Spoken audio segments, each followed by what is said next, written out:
Les partis politiques de l'opposition ivoirienne ont tenu une conférence publique ce jeudi 20 juin 2019. Cette conférence est faite suite au communiqué du gouvernement relatif aux propos du président du PDCI RDA tenu le 5 juin dernier relatant les conflits intercommunautaires récurrents, l'orpaillage clandestin, la fraude sur la nationalité ivoirienne.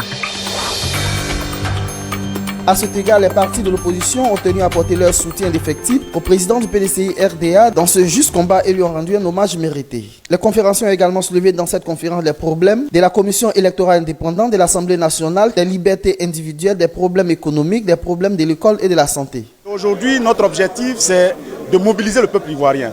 C'est pour ça qu'on a parlé de mobilisation. Il faut sonner la mobilisation. Il faut prendre les rues. Il ne faut pas avoir peur des mots, il ne faut pas avoir peur des actions. Quand rien ne va dans un pays, on l'a vu en France, les gilets jaunes sont sortis. Quand rien ne va dans les pays, on l'a vu en Algérie, les Algériens sont sortis. En Côte d'Ivoire, nous devons sortir pour montrer à l'opinion nationale et internationale que rien ne va dans notre pays et faire reculer ce gouvernement qui veut faire un passage en force concernant, par exemple, la réforme de la CEI. Nous soutenons totalement ce qui a été dit et ensuite nous allons mener des actions pour que nous puissions organiser des élections dans ce pays, donc mettre les conditions qu'il faut pour l'organisation des élections dans ce pays et pour aller à une élection apaisée en 2020, parce que c'est le souhait des Ivoiriens. Donc comment nous devons faire pour y aller, et c'est tout ça là que nous allons mettre ensemble avec les partis politiques, une commission électorale indépendante, réellement indépendante, qui n'est plus inféodée du tout au pouvoir.